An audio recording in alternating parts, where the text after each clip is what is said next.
ఓం శ్రీ మహాలక్ష్మీ దేవ్యై నమః.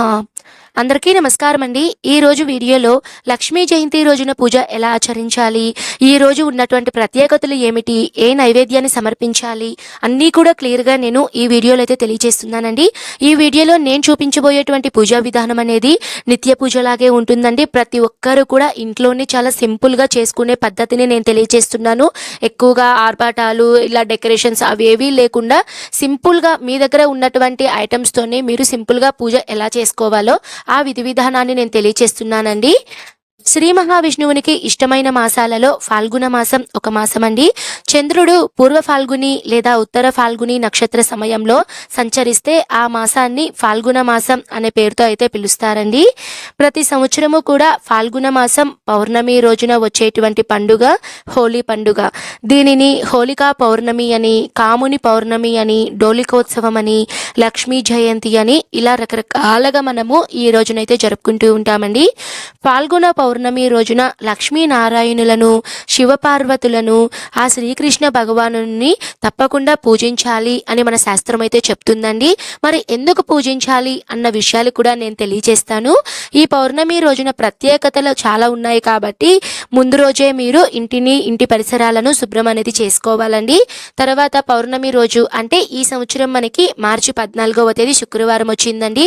చాలా విశేషం అండి. ఎందుకంటే సాక్షాత్తు లక్ష్మీదేవి జన్మించిన ఈ పౌర్ణమి రోజు మనకి అమ్మవారికి ఇష్టమైనటువంటి శుక్రవారం రోజుతో కలిసి రావడం చాలా విశేషం అండి. తప్పకుండా ఈ రోజున ఆ అమ్మవారికి మీకు ఉన్నంతలో మీ శక్తి కొద్దీ మీరు అమ్మవారికి పూజ అనేది చేసుకుంటే తప్పకుండా ఆ లక్ష్మీదేవి అనుగ్రహం అనేది కలుగుతుందండి.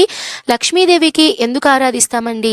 ఆ అమ్మవారిని ఆరాధించడం వలన ధనధాన్యాలు సమృద్ధిగా ఉంటాయి. అలానే మనకి డబ్బు కానీ అప్పులు బాధలు ఉంటే తొలగిపోతాయి. అలానే ఎటువంటి కష్టం ఉన్నా సరే ప్రతి ఒక్కరికి లక్ష్మీదేవి అనుగ్రహం అనేది ఉండాలండి. లక్ష్మీ లేకపోతే అసలు మన జీవన మనుగడే లేదండి. మనం చేసేటువంటి పూజ మనం నిండు భక్తితో చేస్తే చాలండి. తప్పకుండా ఆ తల్లి అనుగ్రహం అనేది లభిస్తుంది. మీరైతే 14వ తేదీన ఉదయాన్నే నిద్ర లేచి తలంటు స్నానం చేసుకొని మొత్తం ఇంటిని శుభ్రం చేసుకొని, ఒకవేళ పూజా రూమ్ కనుక మీరు ముందు రోజే మీరు క్లీన్ చేసి పెట్టుకుంటే మీరు శుక్రవారం రోజున డైరెక్ట్గా మీరు పూజా రూమ్లోనే పూజ అనేది చేసుకోవాలండి. ముందు మీరు ఎప్పుడైనా సరే మీ ఇంట్లో ఉన్నటువంటి దేవుని రూమ్లో దీపం అనేది నిత్య దీపారాధన అయితే మీరు చేసుకోవాలండి.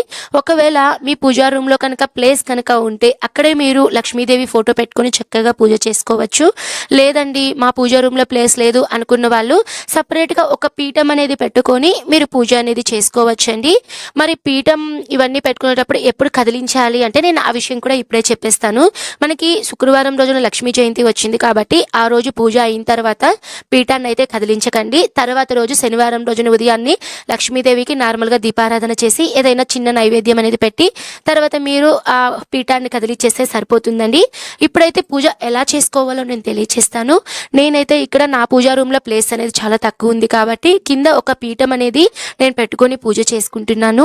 ఏదైనా సరే ఒక పీఠం అనేది ఏర్పాటు చేసుకొని, పీట కానివ్వండి లేదా ఏదైనా సరే కొద్దిగా ఎత్తుగా ఉండేటువంటి ఏదైనా ఒక టేబుల్ కానీ అలా వేసుకొని దాని మీద ఏదైనా ఒక ఉతికిన వస్త్రం కానీ లేదు కొత్త వస్త్రం కానీ వేసుకొని దాని మీద మీరు కొద్దిగా పసుపు కుంకుమ బియ్యం అనేది వేసుకొని లక్ష్మీదేవి ఫోటో అనేది పెట్టుకోవాలండి.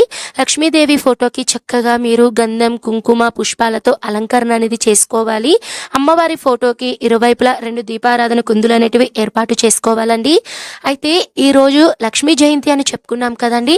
లక్ష్మీ అమ్మవారికి చాలా ప్రీతికరమైనటువంటి మంగళకరమైన వస్తువులు అనేటివి ఉన్నాయండి. ఆ తల్లికి వాటితో పూజ చేసుకోవచ్చండి. మీ దగ్గర ఉంటే మీరు తెచ్చుకోండి. ఖచ్చితంగా తెచ్చుకొని చేయిస్తేనే మీకు డబ్బులు వచ్చేస్తాయి అని అయితే నేను చెప్పానండి. మీ దగ్గర కనుక కనీసం ఉంటే ఏవైనా సరే అండి, యాలకలు కానివ్వండి లేదు గోమతి చక్రాలు, లక్ష్మీ గవ్వలు, చిట్టి గాజులు ఇవన్నీ ఉన్నా కూడా మీరు పూజలో సమృద్ధిగా నిండుగా పెట్టుకోవడానికి ట్రై చేయండి. లేదు అనుకున్న వాళ్ళు ఒక చిన్న గిన్నె తీసుకొని అందులో అన్నీ ఒక్కొక్కటిగా వేసుకొని జువ్వాదు పొడి ఉంటే జువ్వాదు కానీ అత్తరు కానీ ఇవన్నీ వేసుకొని అమ్మవారి ముందు పెట్టుకున్నా సరిపోతుందండి. ఈ రోజు పూజలో ప్రత్యేకంగా చాలా మంది ఐశ్వర్య లక్ష్మి దీపం అంటే ఉప్పు దీపం అనేది పెట్టుకుంటారండి. మరి ఈ దీపానికి నియమాలు ఏమన్నా ఉంటాయా అంటే ఈ రోజు పెట్టేటువంటి దీపంకి ఎటువంటి నియమాలు అలాంటివన్నీ ఏమీ లేవండి. మీరు సింపుల్గా మీ దగ్గర ఉండేటువంటి చిన్న చిన్న ప్రమిదల్లో ఏదన్నా ఒక 2 ప్రమిదలు తీసుకొని పసుపు కుంకుమ అంతా బాగా పెట్టుకొని అందులో మీరు కళ్ళు ఉప్పునైతే వేసుకోవాలండి. కళ్ళు ఉప్పుని వేసుకున్న తర్వాత దాని మీద ఇంకొక ప్రమిదను పెట్టుకొని దాంట్లో కొద్దిగా అక్షింతలు అలానే పసుపు కుంకుమ వేసుకొని దాని మీద ఇంకొక చిన్న ప్రమిద పెట్టుకొని దీపారాధన అనేది మీరు సిద్ధం అనేది చేసుకోవాలండి. చాలా సింపులేనండి.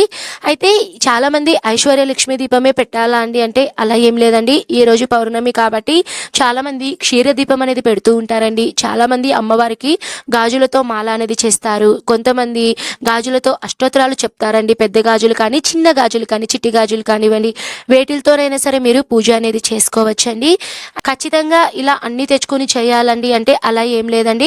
కొద్దిగా కుంకుమ తీసుకొని ఆ లక్ష్మీదేవికి సంబంధించినటువంటి అష్టోత్తరాలు పఠించినా కూడా మీకు చాలా మంచి ఫలితం అనేది వస్తుందండి. నేనైతే పూజలో అమ్మవారి మంగళకరమైన వస్తువులు అలానే అమ్మవారికి ఇష్టమైనటువంటి దీపము ఐశ్వర్య లక్ష్మీ దీపాన్ని అయితే నేను పెట్టుకున్నానండి. ఉప్పు దీపం పెట్టుకోవడం వల్ల మనకి ఐశ్వర్యమే కాదండి, ఇంట్లో ఏదైనా నెగిటివ్ ఎనర్జీ ఉన్నా, ఇంట్లో ఏదైనా చికాకులు ఉన్నా, ఏదైనా సరే ఒక బ్యాడ్ మీకు ఏదైనా చికాకులు గొడవలు మనశ్శాంతి లేకపోవడం ఇలాంటివి ఉన్నప్పుడు ఇలాంటి ప్రత్యేకమైనటువంటి రోజుల్లో మీరు ఇలాంటి ఉప్పు దీపం కనుక పెడితే చాలా మంచిదండి.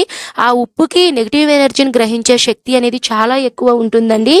అయితే నేను ఈ విధంగా అయితే పూజను మొత్తం సిద్ధం చేసుకొని గణపతిని అయితే నేను స్మరించుకొని మనసులో తర్వాత నా దగ్గర లక్ష్మీ అమ్మవారి విగ్రహం అయితే ఉందండి. రీసెంట్గా నేను సిల్వర్ది అయితే తెచ్చుకున్నాను. ఆ అమ్మవారికి చక్కగా అభిషేకాలు చేసుకొని తర్వాత పూజలో పెట్టుకొని అమ్మవారికి దీపధూప నైవేద్యాలు అర్ఘ్యపాద్యాలు అన్నిటినీ సమర్పించి పూజ అనేది చేసుకున్నానండి. అంటే ఇవన్నీ మాకు రావండి, అర్ఘ్యపాద్యాలు ఇవన్నీ మాకు రావడం తెలియదండి, మంత్రాలు తెలియదు అనుకున్న వాళ్ళు పర్లేదండి. మీరు మీ దగ్గర ఉన్నటువంటి లక్ష్మీ అమ్మవారి ఫోటోకి మీరు పూలతో అలంకరణ చేసుకొని ఒక్కొక్క పుష్పం మీరు అమ్మవారి దగ్గర ఓం శ్రీ మహాలక్ష్మీదేవి అయి నమః అని లేదు అంటే ఓం శ్రీ లక్ష్మీనారాయణాయ నమః అని స్వామివారితో కలిపి సంబోధిస్తూ మీరు అమ్మవారి దగ్గర కనీసం 9 సార్లైనా సరే ఓం లక్ష్మీనారాయణాయ నమః ఓం లక్ష్మీనారాయణాయ నమః అని ఇట్లా మీరు 9 సార్లైనా సరే పుష్పంతో ఆ ఫోటో దగ్గర మీరు పాదాల దగ్గర వేసుకుంటూ లేదు అంటే అక్షింతలతో మీరు పూజ చేసుకోవచ్చు, కుంకుమతో మీరు పూజ అనేది చేసుకోవచ్చు అండి.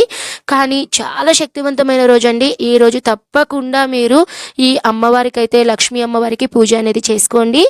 ఈ రోజున మనకి చాలా ప్రత్యేకతలు ఉన్నాయి అని చెప్పాను కదా అండి. అంటే ఈ రోజున అలానే ఈ రోజున హోలికాదేవి దహనం అని, హోలికా పూర్ణిమ అని, డోలికోత్సవం అని ఇలా మనం జరుపుకుంటూ ఉంటాం కదండి. అయితే ఇప్పుడు మనం ఏదైనా ఒక పండగ జరుపుకుంటున్నాము అంటే అసలు ఎందుకు జరుపుకుంటాము, దాని గురించి పురాణాల్లో ఏముంది, ఒక్కొక్కరు ఏవేవో స్టోరీస్ చెప్తూ ఉంటారు. అవన్నీ మనం నమ్మాలా అంటే నమ్మలేమండి. కొంతమంది నిజం చెప్తారు, కొంతమంది అందులో వాస్తవం అయితే ఉండదు. సో నేనేంటంటే ఇప్పుడు ఈ వీడియోలో ఒకటేంటంటే హోలికా దహనం, హోలికా పూర్ణిమ, మరొకటి కాముని పున్నమి, ఇంకొకటి లక్ష్మీ జయంతి, అలానే ఇంకొకటి డోలికోత్సవం. ఈ 4 ముఖ్యమైనటువంటి ప్రత్యేకతలు ఈ హోలీ రోజైతే వచ్చిందండి. అయితే నేను ఒక్కొక్క దాని గురించి సింపుల్గా చెప్తానండి, ప్రతి ఒక్కరూ తెలుసుకోండి. ఎందుకంటే మనం ఇలాంటివన్నీ తెలుసుకున్న తర్వాత మన పిల్లలకు రాబోయే తరాలకు మనం ఇవన్నీ తెలియచేస్తే చాలా మంచిదండి. అయితే మొదటిగా కాముని పున్నమి ఎందుకు వచ్చింది, ఆ పేరు ఎందుకు వచ్చింది, పురాణాల్లో ఏముంది, దాని గురించి ఇప్పుడు తెలియచేస్తానండి. దక్ష యజ్ఞంలో అగ్నికి ఆహుతైనటువంటి సతీదేవి తర్వాత హిమవంతుని కూతురుగా పార్వతీదేవిగా జన్మిస్తారండి. నాకు తెలిసి ఈ స్టోరీ మొత్తం అందరికీ తెలిసిందేనండి. తపోదీక్షలో ఉన్నటువంటి పరమశివునికి పార్వతీదేవి సపర్యలు చేస్తూ ఉంటుంది. లోక కళ్యాణం కోసం పార్వతీ పరమేశ్వరుల కళ్యాణం జరిపించాల్సిన అవసరం కోసం దేవతలు మన్మధుడిని ఆశ్రయిస్తారు. వారి కోరిక మేరకు సదాశివుణ్ణి కామ వికారాలకు గురి చేయడం కోసం మన్మధుడు పూల బాణాలను వేస్తారు. ఆ విషయం గ్రహించినటువంటి పరమశివుడు తపోదీక్షకి భంగం కలిగించిన మన్మధుడిని శంకరుడు అంటే పరమశివుడు 3వ నేత్రం తెరిచి భస్మం అనేది చేస్తారండి. లోక కళ్యాణం కోసం దేవతల అభ్యర్థనల కొరకు తన భర్త ఆ విధంగా చేశారు అని రతీదేవి కన్నీటి పర్యంతం అవుతుందండి. దాంతో పార్వతీదేవి పరమేశ్వరుని ఒప్పించి మన్మధుడిని అశరీరంగా అదృశ్య రూపంలో ఉండునట్లుగా ఒప్పించి రతీదేవికి మంగళ్య భాగ్యాన్ని ప్రసాదిస్తారండి. మన్మధుడు అంటే ఎవరు అంటే కాముడు అండి. సజీవుడైనటువంటి ఈ ఫాల్గుణ పౌర్ణమి రోజు కాబట్టి అందువలన ఈ రోజున పార్వతీ పరమేశ్వరులనైతే ఎక్కువగా ఆరాధిస్తారండి. ఆ స్వామి అమ్మవారులను ఆరాధించడం వలన దీర్ఘ సుమంగళి తత్వం నిండు నూరేళ్లు ఉంటారు అని ఒక నమ్మకం అండి. ఇప్పుడైతే మనం కాముని పున్నమి గురించి అయితే తెలుసుకున్నాం కదండి. అయితే ఇప్పుడు హోలికా దహనం ఎలా జరిగింది, హోలికా పౌర్ణమి ఎందుకు జరుపుకుంటారో తెలియచేస్తానండి. ప్రతి ఒక్కరికి భక్త ప్రహ్లాదుని స్టోరీ అనేది తెలుసు కదండి. హిరణ్యకశిపుడు భక్త ప్రహ్లాదుడు. అయితే ఈయన వచ్చేసి విష్ణు భక్తుడండి. నేను సింపుల్గా చెప్పేస్తున్నానండి మీ అందరికీ అర్థం అవ్వాలి అని. హిరణ్యకశిపుని చెల్లి వచ్చేసి హోలిక అండి. ఒకసారి ఏమవుతుందంటే హిరణ్యకశిపుడు ప్రహ్లాదుని చంపించడానికి హోలికాకైతే చెప్తారు. హోలికాదేవికి ఏంటంటే అగ్నికి ఆహుతి అవ్వదు అని ఒక వరం అయితే ఉందండి ఆమెకి.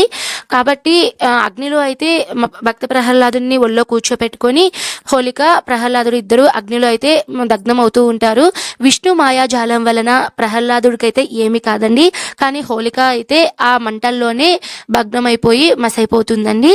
సో అప్పుడు ఆమె వచ్చేసి రాక్షసి కదండి. హోలిక అనే ఆమె రాక్షసి. ఈ రాక్షసి అనేది అగ్నిలో ఆహుతి అయిపోయింది. అలా వాళ్ళు ఉండేటువంటి దుర్గుణాలు ఇవన్నీ కూడా నశించిపోయాయి. కాబట్టి ఈ రోజున పౌర్ణమి గడియల్లో ఎక్కువగా హోలిక దహనం అనేది ఆచరిస్తూ ఉంటారండి. ఎవరైతే హోలిక దహనం ఆచరిస్తూ ఉంటారో వాళ్ళలో ఉండేటువంటి దుర్గుణాలు కానివ్వండి, ఏదైనా చెడ్డ లక్షణ, రాక్షస తత్వం ఇవన్నీ కూడా నశించిపోవాలి అని హోలిక దహనం అనేది వాళ్ళు ఆ మంట రూపంలో వేసి తర్వాత రోజు ఎంతో సంతోషంగా హోలికా పౌర్ణమి పండుగనైతే జరుపుకుంటూ ఉంటారండి. తర్వాత డోలికోత్సవం అండి. డోలి అంటే ఉయ్యాల అండి.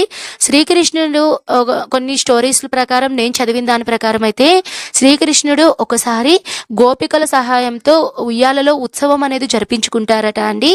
ఈ రోజున ఎక్కువగా అయితే నార్త్ సైడ్ అయితే చిన్ని కృష్ణయ్యను ఉయ్యాలలో పెట్టి ఆ కృష్ణయ్యకు బాగా అలంకరించి రంగులు అనేటివి ఆ స్వామివారికి పూసి ఉయ్యాల ఢోలోత్సవం అనేది జరిపిస్తారండి. కొంతమంది ఉత్సవం ఊరంతా చేస్తూ ఉంటారు, కొంతమంది టెంపుల్స్లో ఇలా చేస్తూ ఉంటారండి. ఇలా చేయడం వలన కూడా ఏదైనా సరే సంతాన దోషాలున్న తొలగిపోయి ఆ ఇంట్లో శీఘ్రంగా సంతానం కలుగుతుంది అని చెప్తారండి. సో దీని అర్థం వచ్చేసి మనకి డోలికోత్సవం అయితే ఇదండి. తర్వాత వచ్చేసి ఇంకా లక్ష్మీ జయంతి. ఈ రోజున మన పద్మ పురాణం ప్రకారం అలానే చాలా పురాణాల ప్రకారం లక్ష్మీదేవి ఫాల్గుణ మాసంలో పౌర్ణమి తిథిన జన్మించారండి. కాబట్టి ఇన్ని ప్రత్యేకతలు అయితే ఉన్నాయండి ఈ హోలీ రోజున. నేనైతే ఇప్పుడైతే ఈ వీడియోలకైతే వచ్చేస్తున్నాను. అమ్మవారికి అయితే చక్కగా పూజ చేసుకొని అమ్మవారి అష్టోత్తరాలన్నీ పఠించి నా శక్తి కొలది అమ్మవారికి దీపధూప నైవేద్యాలను సమర్పించి నైవేద్యంగా ఇక్కడ నేను పెరుగన్నాన్ని అయితే సమర్పించానండి. అమ్మవారికి దద్దోజనం సమర్పించి తర్వాత చివరిగా మంగళహారతితో నీరాజనం అనేది ఇచ్చానండి. ఈ రోజు శుక్రవారం కాబట్టి ఈ రోజునైతే మీరు పీఠాన్ని కదిలించకూడదు. తర్వాత రోజు మీరు శనివారం రోజున నార్మల్గా దీపారాధన చేసి పీఠం అనేది కదిలించాలండి. ఈ వీడియో అనేది ప్రతి ఒక్కరికి ఉపయోగపడింది అని నేను అనుకుంటున్నానండి. మనస్ఫూర్తిగా నా వీడియో కనుక నచ్చితే లైక్ అనేది చేయండి. ఎవరికైనా ఉపయోగపడితే మరో నలుగురికి షేర్ చేయండి. తప్పకుండా మన ఛానల్ సబ్స్క్రైబ్ చేసుకోండి. ఓకే అండి, నేను మరో మంచి వీడియోతో మీ ముందైతే ఉంటాను. సర్వే జన సుఖినో భవంతు. స్వస్తి.